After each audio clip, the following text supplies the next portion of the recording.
Hello everyone, my name is Artem Shelostov, and this is my lab report for Lab4 Oscillations.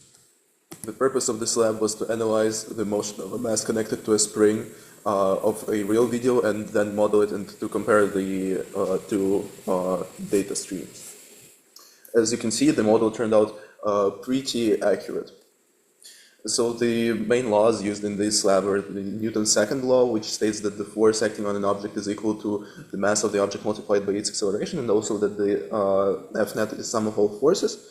And then we used Hooke's law, which states that F string equals to negative L hat times K times S, and the energy conservation principle, which says that the total energy of a system stays constant. The procedure was to hang a mass from a fixed on one end string, record the movement of this mass, and analyze that movement in tracker, and then compare our model and our actual recorded data. The initial conditions were the initial velocity was the following, and the initial position was about 4 times 10 to the negative 2 negative 0.851 meters, and K spring was about 1.53. The system was consisting of the Earth, the spring, and the mass hanging from it. The start time was 0.495 seconds, or 5 frames, and the time step was 1/210 seconds, so that in each frame of the video is 20 steps of the model. So the code for this lab was the following. I edited the initial conditions, so the mass, the position, the velocity of the ball, the starting time and delta time I also edited as stated previously. G stayed 9.8, Ks is 1.53 as mentioned before, L0 is 0.4 of the string length, and then I edited the calculation of the length by calculating the difference, the R vector between the ball and the spring, and calculated the direction vector and S with the corresponding formula. The kinetic energy of the ball is m times v squared divided by 2. The gravitational energy is m times g times height, and the energy of the spring is ks times s squared divided by 2, and the total energy is, of course, the total of the three.